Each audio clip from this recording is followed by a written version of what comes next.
Hey survivors, it's Angie. I don't know if you're here yet, but here I am. So today I'm so excited. The university is open. It is at Hey RC, welcome, welcome. Happy Valentine's Day. Um, Today I thought I would open the university because it seems like a perfect day. I know a lot of us are struggling with either a bad relationship or we're out of a relationship and we're by ourselves. It seems like the perfect. Oh, you can't hear me. No good. Hold on. Okay. Well, let's see. Tell me. Hi, Nightingale. Hi, William. I don't know if you can hear me yet. Not sure what's going on. Can you hear me now? Can you hear me now? Hold on. I'm working on it. Is this.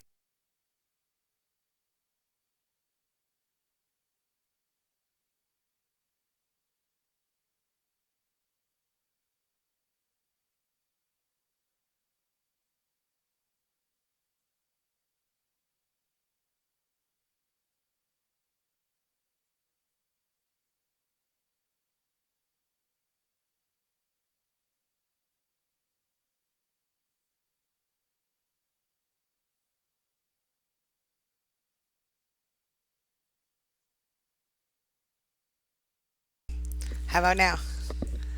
Is that better? I think I bumped my mute button. I think I'm back.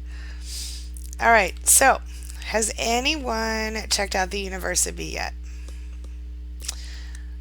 Oh, she's going to try to come back and see if she can hear. Jeez, oh, Pete.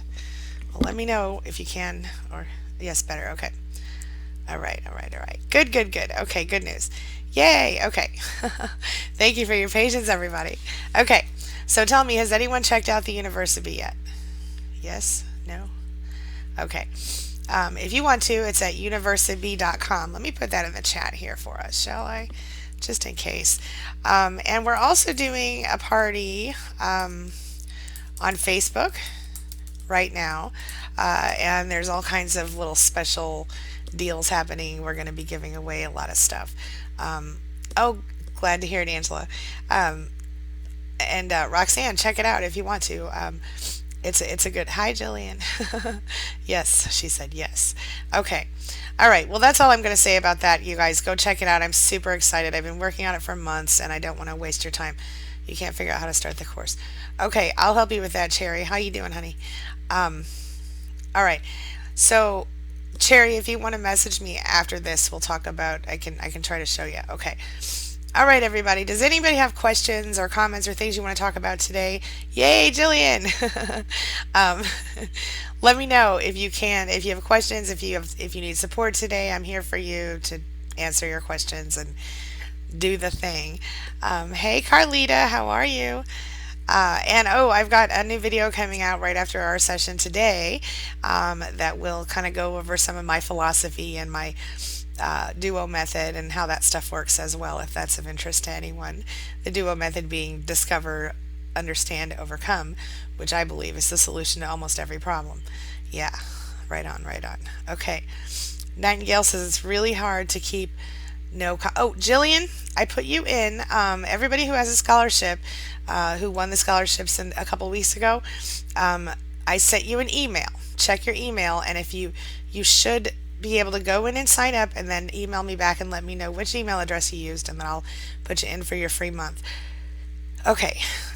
Nightingale says it's really hard to keep no contact. Absolutely, it is. And I'll tell you something. One of the things that you can do is get yourself a good. If you can't do coaching, get yourself a buddy, a no contact buddy, or join the span group, or join the university, and you can get some more. Other people who are also working on staying no contact, as well as, someone that you can reach out to when you feel like you're weak, almost like a sponsor. Because if you remember correctly, these people, we become addicted to them just as they do to us. So yeah. All right. Roxanne says I went to my therapist for the first day today, and she confirmed that my ex was a narcissist. Yeah, isn't that a relief to know that for sure it's not you? I always found that to be a big relief. Tammy says, "Is it possible that my narcissist is still a narcissist if he doesn't cheat but actually smothers me?" Yes, Tammy, that's more common than you expect. Every now and then you'll get one that doesn't cheat, and when that happens, they tend to definitely smother you and need every second of your time. And then if you don't give that to them, of course, they may even go so far as to threaten to cheat, even if they never actually do. Hi, Kelly. Hello, LaBelle's. Wait a minute. Let me remember your name. Lauren? Laurent? Um, I'm glad you feel better. And I finally have a voice. Oh, there's your name right there, Laurent. Ha! I've never been so true to myself. I'm so proud of you, Laurent. That is great news. I'm so glad to hear that. Happy Valentine's Day, Jillian. All right, let's see. Roxanne says she said that we are now going to work on reassurance. Okay, reassurance for you or for your narcissist? I assume for you. Roxanne, are you out of the situation with your narcissist now? Yeah, and she said she feels a lot better not having known the diagnosis. Yeah, absolutely, for sure. Carlita says, I need to know what to ask to get a lawyer that has experience with narcissism. Okay, that's a really good question. So I would ask if they have any experience, straight up do you know about narcissistic personality disorder? Have you dealt with manipulative people? Have you found yourself in a situation, ask them if they know about domestic violence, emotional abuse. Those are the kinds of questions. You want someone who understands the pervasive nature of emotional abuse, is what it comes down to. And it doesn't always have to be a female lawyer, but I have seen in recent experience that female lawyers tend to be more aware of this type of thing. That doesn't mean that male lawyers are not aware, and I'm certain that there are some out there who are. But so far, my luck has been better with female lawyers in this area. And they're not even all up to speed on it, but some of them are. So happy Valentine's Day to you, Loren. All right. Kelly Hansen. Hello, Kelly. All right, let's see. Roxanne says, yes, I'm divorced. Good news, good news. I hope, Roxanne, that you are finding some peace in this. When she says you're going to work on reassurance, I assume that she means of yourself, so that you know that it wasn't you in the first place, which could be positive. Rob, hello, Rob. Happy Valentine's Day. Is everybody having a good day today? I'm having an okay day. All right. Roxanne says, but we have a child together. Yeah, that's difficult. That means you're going to have to deal with him at least until your child's 18. And let's be honest, even beyond there, if you want to, if you have grandchildren, weddings, college graduations, things like that, you'll have to deal with them. So that's when you're going to want to do the gray rock thing, Roxanne. Yeah. All right. Nightingale says, is it true that narcissists get too attracted to their mother nature empaths? Let me see if I can understand that question. It is true that narcissists are attracted to empaths most often. Sometimes their mothers are empaths, sometimes their mothers are the narcissist, but inevitably, almost always, you will find that there's some element of dysfunction in a family like that, where that produces a narcissistic child. You might find that that the mother's a narcissist and the father's codependent, or they're both codependent. You may have a narcissist and an inverted narcissist. You may have a narcissist and an empath, but almost always there is some level of dysfunction when a narcissist is produced, and very often it's the same type of dysfunction that produces an empath, interestingly enough. And it just really depends on how each person reacts to the abuse or neglect or the dysfunction, as it were. Yeah. Okay. Let's see. Carlita, happy Valentine's Day, love. All right. Kaylin Stewart says, how do you deal with the voices that a narcissistic mother imprints in your head that you still internalize even when you establish boundaries in the distance between the two of you? That is an excellent question. Let me say this. As far as the voices that a narcissistic mother imprints in your head, this is serious stuff, and probably a lot of us have had to deal with this kind of stuff. What you have to do is literally become aware of it and literally quiet it down, push it out. I like to use a practice where I call it intentional thought management.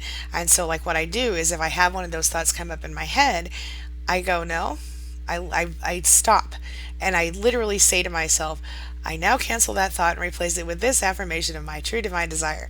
And essentially, what that is just my opportunity to not only slow down my thoughts and stop them for a moment, but just stopping and thinking of that sentence will kind of flip a switch for me.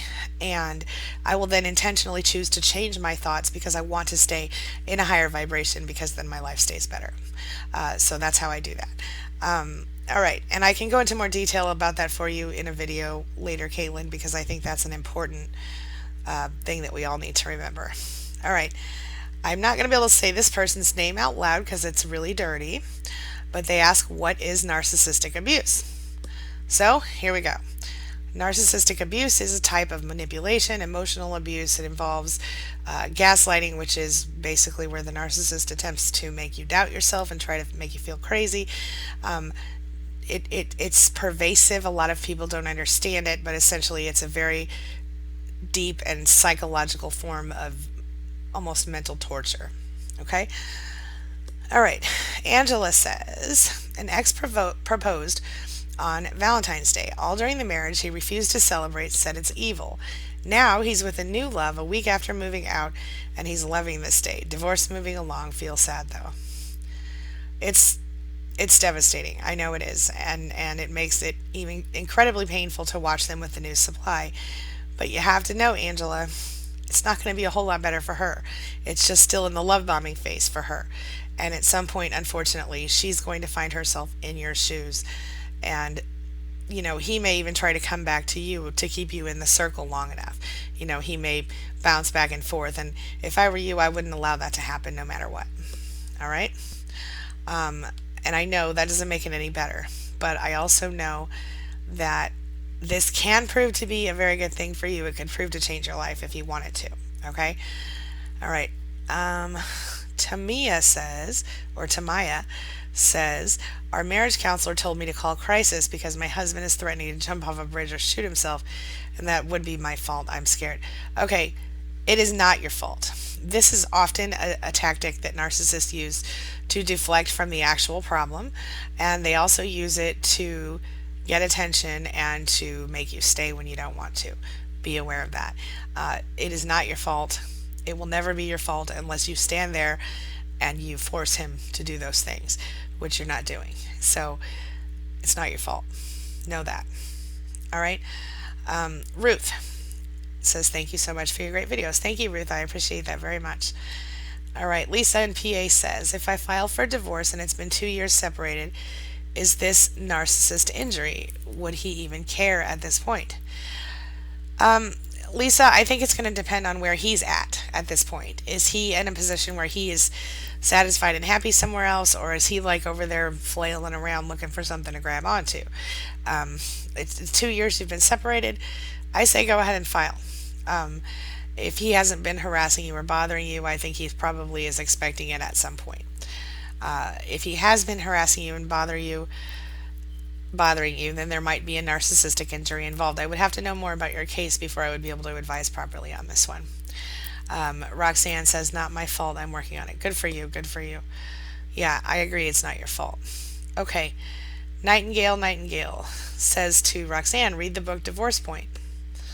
Thank you for the advice, Nightingale. All right. Angie L says, hey, Angie, says, I wanted to know if you think that a person who is involved with his church deeply, could that contribute to being asexual? All right. Here is my stance on that. Maybe, but I think a person involved with his church deeply who is asexual might actually be gay. Something to think about. But I just did a video the other day about a narcissist who there are narcissists who pretend to be straight who are not, and vice versa, who pretend to be gay who are not, in order to be with someone for whatever reason. So you might want to look into that. That is a real thing. And a lot of times, I did another video about narcissists who withhold sex, and that's another type of issue this could be. So I would just look at that. He may be a porn addict or God knows what. All right, the person with the name I cannot mention says, I have the best advice for anyone suffering from narcissistic abuse survivors. Get a divorce. So simple. Look them right in the eye, stand confident, and say, Piss off, I'm out. Well, ideally, of course, right? But we all know that at times we are unable to do that for different reasons. Maybe we can't afford to go. Maybe we have kids we're dealing with and it's too difficult. But yeah, ideally, obviously, ideally, you would get out, of course, because they don't change. RC says, what is an empath? And I think she means empath, which is a person who, like a lot of us here, we feel what other people feel. And therefore, we do not we do not want to hurt people. We become people pleasers because of that. And so, like, literally, we can walk into a room, and if there was just a big argument in the room before that, we can feel it when we walk in. We feel the tension. It's a different kind of person, but we tend to end up with narcissists a lot, almost exclusively in certain cases, especially when we've been broken in our own childhood.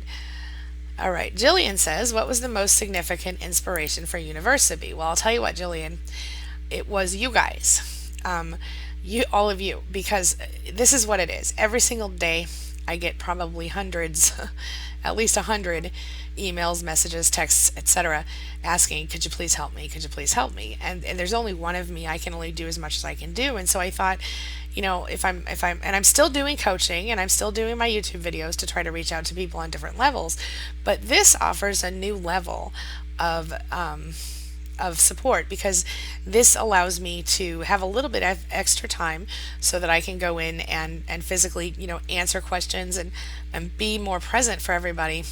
And people who are inside this program will have a more direct connection to me, so that if they need help and they can't afford regular coaching, that's even better for them. But even those who do still get regular coaching will find themselves getting 25% off of their coaching. So that can also benefit you as well. Yeah.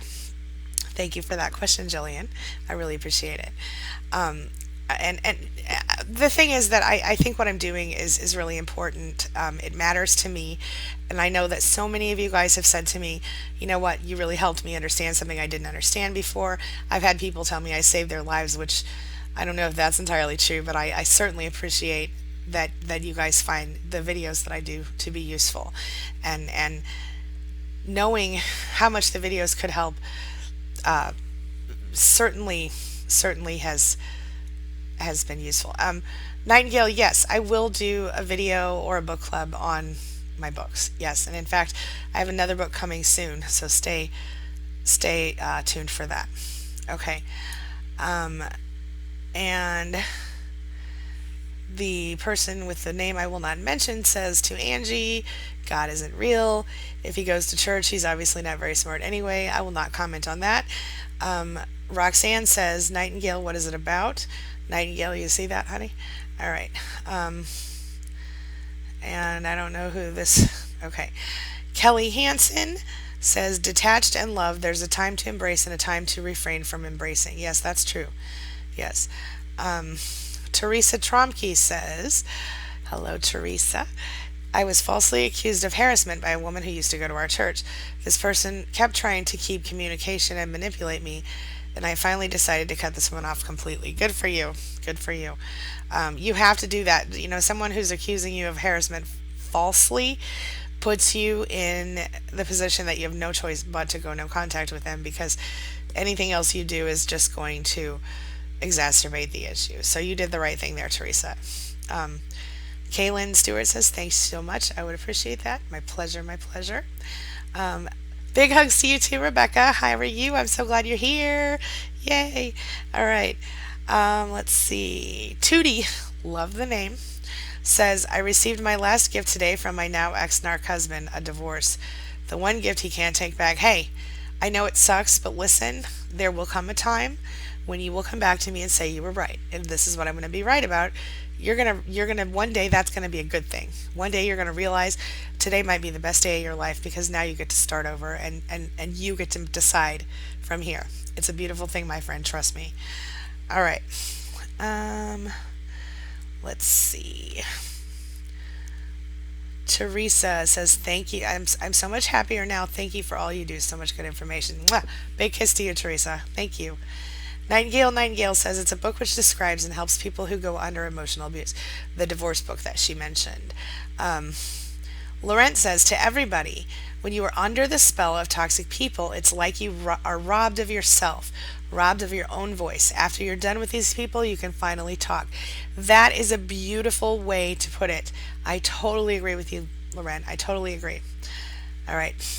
Pixie says, it's not better for her. Trust me, Angela, I am her. Not your ex's, but a new one. Right, exactly. I'm sorry, I just had to realize who she was talking to. She's talking to Angela D. Yes, I totally agree.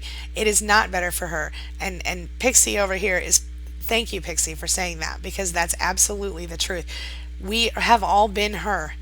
We can all look back in those relationships in the past, and we can remember that when we met this narcissist, they told us horrible things about their exes. I bet you 90% of them said to you, she's a crazy bitch, or she's horrible, or she hurt me, or she did this, that, or the other thing.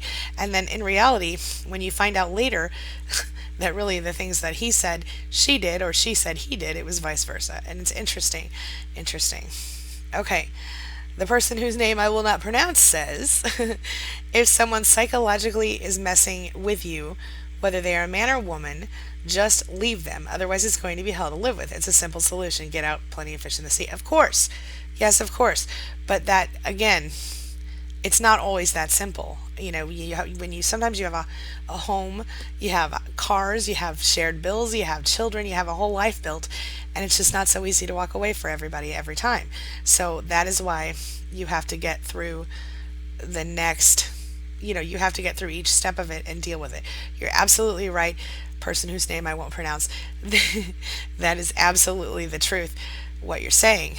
But it's not always so obvious to people at the beginning, and by the time you start to realize what's going on, sometimes you're way in, and then it takes a little while for you to get out. Just understand that. A lot of these people want us to be dependent on them financially as well, because then they retain more control over us. Something to know. To the person whose name I can't pronounce with the yellow smiley face, are you female or male? Just curious. Okay. Roxanne says, my therapist said, be happy he is with someone else. You got him out of your hair. Damn right. Not to be rude or disrespectful, but your therapist is spot on with that one, because the fact is, even though you feel like you miss him, or you might feel like you miss him, the truth is that what you're missing is something that never existed. You're missing that false self that they originally presented to you, who is almost never the same person that leaves you or that you leave at the end. So, hi Christine, how are you? I'm sorry, I'm glad you're here.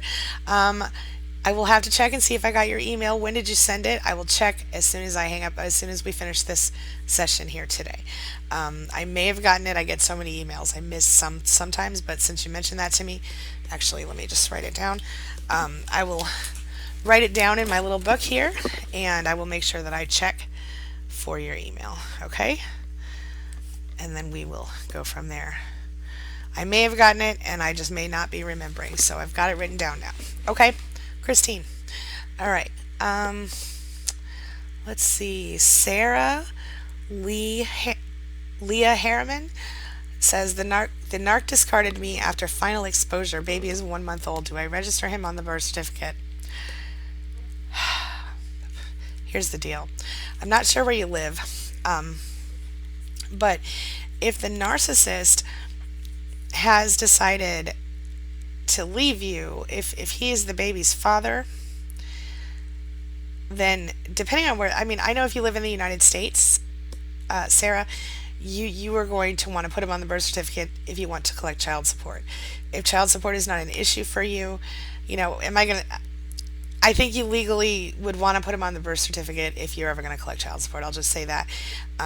My personal feelings, should you register him on the birth certificate? I don't know. I don't know what his deal is. I don't know how abusive he's been.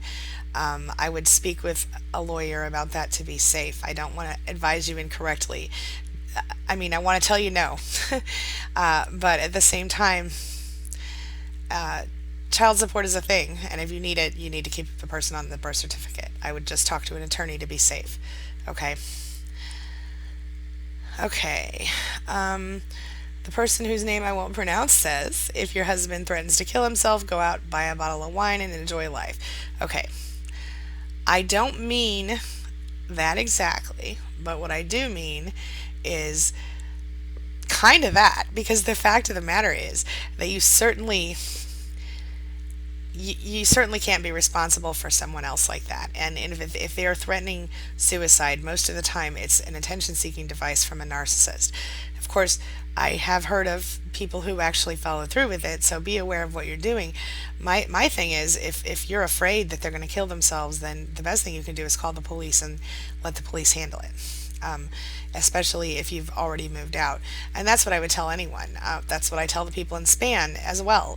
We can't help from where we are if someone in Span is trying to kill themselves. And so what we have to do is, if they're reporting that this is going to happen and they aren't able to be talked down, we have to call the police in their area. I don't want to do that. Nobody wants to do that. So, but with a narcissist, that's the deal. That's what it is. If they threaten to kill themselves, you let them know that you'll be letting the police know, because the police will be able to help them and you can't. Period. And I know that feels harsh, but that's how it is. So, all right. Yes, Laurent says, and you love doing it so much, it's like being able to breathe again. You live better. Yeah, after you, absolutely, Laurent, that's absolutely true. Lisa says, happy somewhere else. Good, I'm glad to hear that. She says, thank you, my pleasure. All right. Okay, I'm not gonna do that. Okay, Nightingale says to Roxanne, it's divorce poison. Yeah. Roxanne says the only frightening thing is that with his track record, he likes borderlines and women with issues and baggage. Yeah, of course. Yeah, that's what they like. They look for someone with what they look for is someone who reacts to them when they have an emotional outburst. They look for someone who jumps to fix it. They look for someone who wants to please them. They look for someone who is attractive, intelligent, but also moldable and pliable, because they've often been abused themselves in childhood or otherwise. Yeah. Okay. The only frightening thing. Okay. So Angela D says, can a narc also be an empath? X always swore and yelled that he was an empath for 4 years. They do that a lot. I don't believe so, and let me tell you why. I don't believe a narcissist can be an empath, and the reason I think that is because it's literally the opposite of an empath. A toxic narcissist is a person who feels no empathy. That's like the most defining quality of all of them.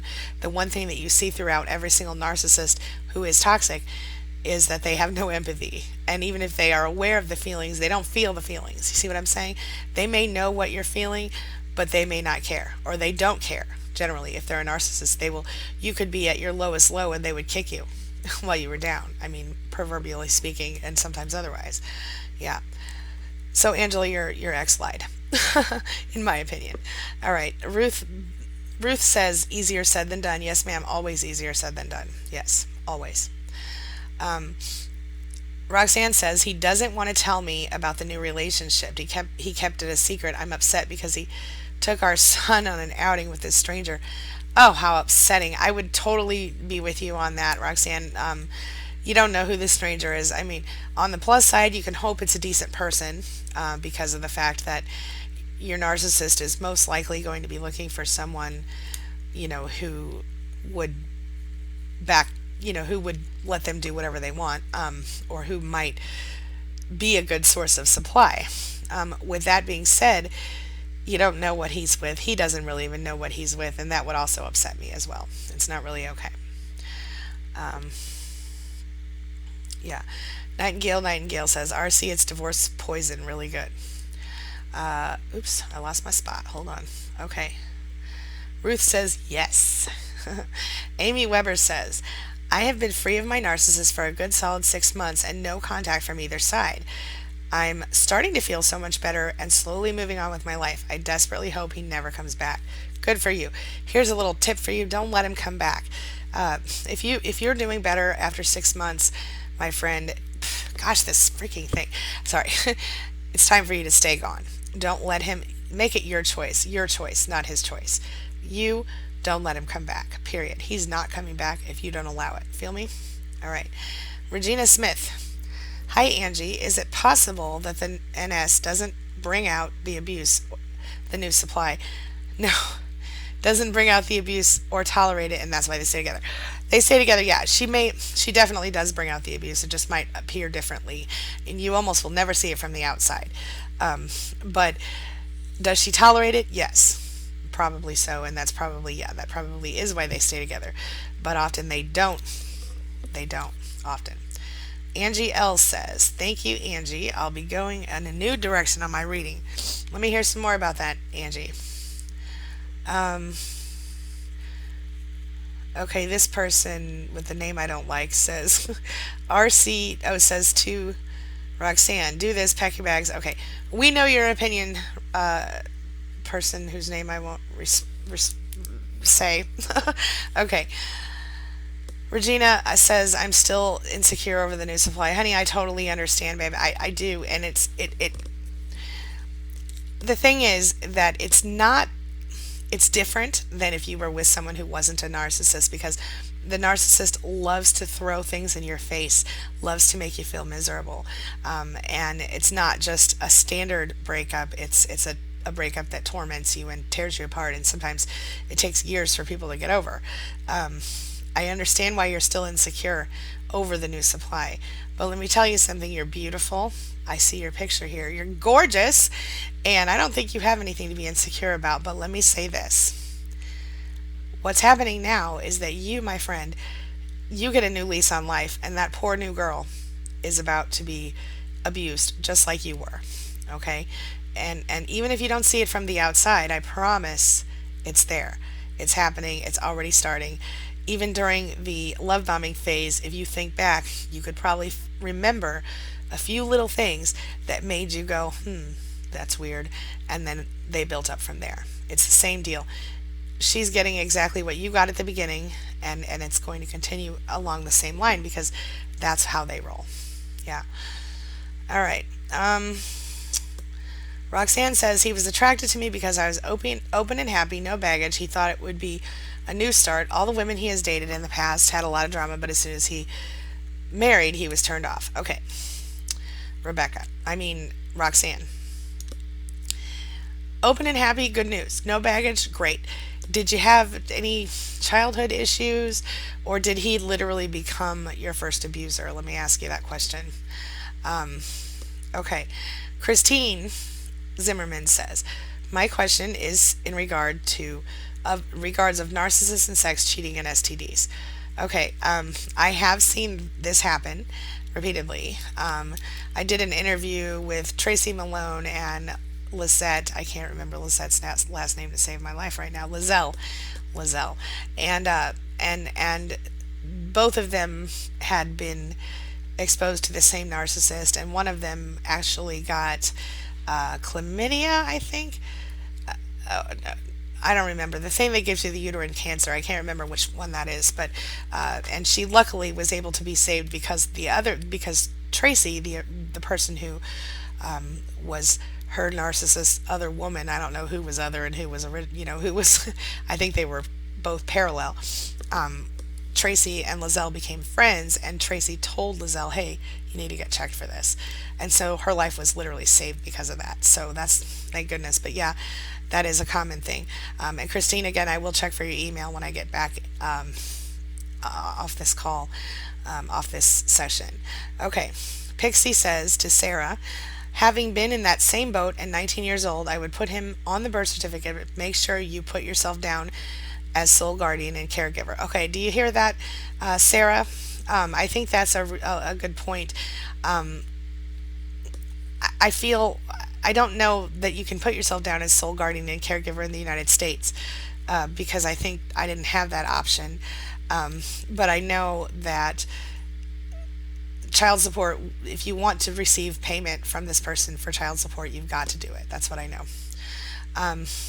Okay. Roxanne says, "So he started with the sex withdrawal and the craziness." Oh yeah. Common. Yeah. All right. Ooh, Chiclet Vavoom. Chiclet Vavoom. What a fabulous name. Angie, "I would like to clarify, as empaths get bad rap as codependent. We give people, boyfriends, the benefit of the doubt. But once I see the abuse, I will leave and set boundaries once we realize the truth." Absolutely. And not every empath is broken. But most often, if we come out of a family that is dysfunctional in this way, we are either an empath or we are a narcissist. Empaths can be codependent and narcissists can be codependent, but we are not all codependent, and we can stop being codependent if we choose to. Those of us who are. I would not say that empath and codependent is in any way a synonym. All right. I know some people use it that way, and I agree with Chiclet Vavoom, whose name I love. Um, Absolutely. All right. L.A. McMack. Let's see. Question: is it worth it to work on trying to help my narcissist daughter-in-law, 25 years old, to change her behavior, or will she always be like this? I'm trying to see if I can see the rest of that. I can't see the rest of it. Okay. Is it worth it to try to help her? Depends on how incredibly narcissistic she is. Depends on if she recognizes that she's got a problem. Um, Honestly, though, as her mother-in-law, the very best thing you could do is, if she's receptive, great. If she's not receptive, the best thing you can do is stand back and let your son deal with it. Maybe talk to him privately about it. Um, but that would be my suggestion. I would have to know more about your situation, and I might be able to help you to figure out how to formulate what you need to say. Something to think about. All right, Teresa says, thanks. My pleasure. Tamaya says, he's telling me it would be my fault. I know it wouldn't be. Good for you, because it definitely won't be, Tamaya. Definitely won't be your fault. Um, okay. Pixie says, if you don't put him on the birth certificate, he can seek legal recourse afterward. Yeah, that's true. And he says, do as much, or she says, do as much on the up and up as possible. I agree. I think that's true. If he chose to take legal recourse, he could. But again, if you want child support, you got to do it. I'm surprised that you haven't. I mean, I had to fill out the birth certificate at the hospital, so I'm thinking you're not in the United States, or at least not in the same state as me. But that's what I know. All right. And the person whose name I won't pronounce told L.A. McMack, nope, she's 25. Tell her to go somewhere, enjoy freedom. I'm thinking he didn't see the part about daughter-in-law. If she is in your house, though, you do have every right to have a peaceful house. Let me just remind you of that. RC says, what are empaths? I answered this question once, but basically empaths are people who feel what other people feel. So like if you walk into a room, I've got this fly in my office, you guys, it's driving me crazy. Anyway, so like if you walk into a room and you feel a lot of tension because maybe an argument just happened, even though you weren't aware that the argument happened, you still feel it. Or if somebody is sad, you feel sad too. Or if somebody is happy, you feel happy too. That kind of stuff. And that really works in the favor of the narcissist because their emotions are so strong. Like you could feel them when they walk in the house sometimes, especially if you're in a sexual relationship with them, or if they're your parent or someone that's very connected to you. In my opinion, that was my experience as well. Anyway, okay. Tamaya says, he gave me flowers last night after blowing up yesterday, then started the pity party. You don't love me. It's Valentine's Day. This was last night. Today, getting love bombed. Girl, that is exactly what I'm so afraid that a lot of us will end up with today, and that's why I'm launching the university today, and I put together a special playlist for you guys about how to resist this on Valentine's Day, because just like every human being, on Valentine's Day they start to think about love, blah, blah, love, and I honestly believe that sometimes they really think that they're being real and that they really feel those feelings, but of course, just like any narcissistic thing, it switches off when it's convenient. So that's why I say, Tamaya, if you need to let him stay, if you need to keep the peace, then do that. But if you don't, cut him off. Today isn't any different than any other day. It's just a day that he's thinking, having maybe regrets or whatever. Just be careful. Just be careful and protect your heart. Roxanne says, oh my God, he said horrible things about his exes, all of them. Yes. Common. And Pixie says, her guy said, actually, he said she's the nicest person he's ever met, which set me up for being the dirty little secret. I think they go, okay, yeah, Pixie has, I think you're telling me that you've been the other woman, and probably him saying she's the nicest person he's ever met is a little dig at you, believe it or not. And I think you're right. They go one way or another to extremes. Yeah, absolutely. And he's probably got guilt. Some narcissists will, sometimes they're on the spectrum. And so even if they're not like extreme, they have extreme tendencies. This is what happens. Yeah. Okay. We've got about 5 more minutes, and I'm going to try to answer as many questions as I can in that time. All right. Carlita says, leaving is much easier said than done. People in this position need support. That is exactly right, Carlita. That's exactly why I do what I do. It is not just so easy. You can't just, okay, I gotta go, it's over, especially when you're in a position with children and homes and cars and shared bills and all of this. You know, you can't. When I left my ex husband, I was 23 years old. And it was scary as hell. And we didn't own anything. We owned a car and we owned nothing. We had furniture and that was it. You know, no home. I mean, we had a home, but it was rented. So it wasn't as big of a deal. But even then, it was very much stressful. If I'm thinking about the life I'm living today, if I had to leave, my God, I mean, we own a home together. We own 2 cars together. We have 2 kids plus the third one that I had from the first marriage. We have all of these. I mean, of course, he's an adult now, but still, our whole life is together. And if I were to have to leave this man, holy crap, it would be a big problem. So I get it. I get it. That's all I'm saying. It's always, not always, but especially when you have kids and you've gone so far as to get married, easier said than done. Every time. Absolutely. Angela D says, Pixie, thank you. Yes, ex told me horrible things about his first ex-wife and how she wouldn't let him see his kids. That's common.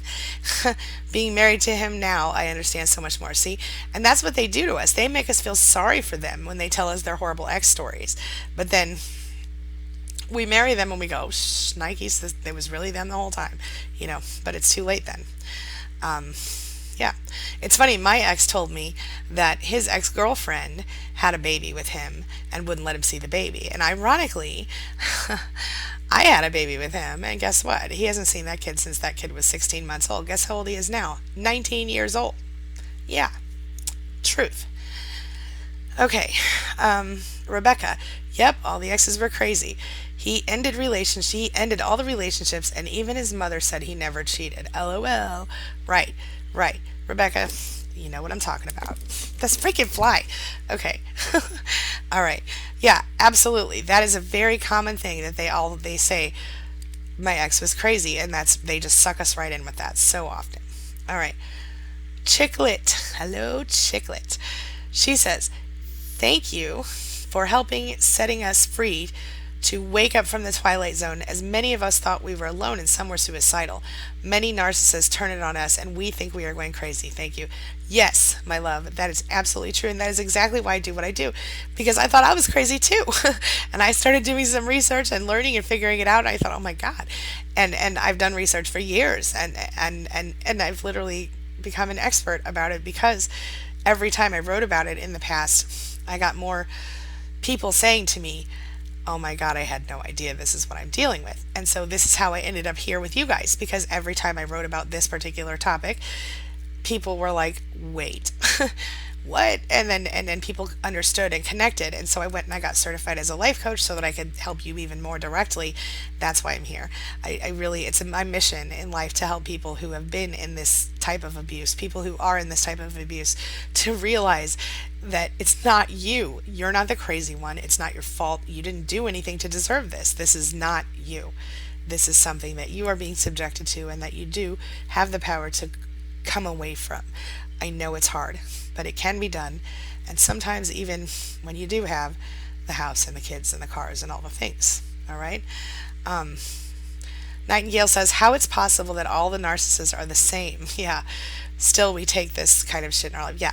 Absolutely. I totally agree. And that's the reason that we know it can't be us, because the playbook is the same all the way across the board. So many of them are the same. They say the same types of things, etc., etc. Okay. Okay.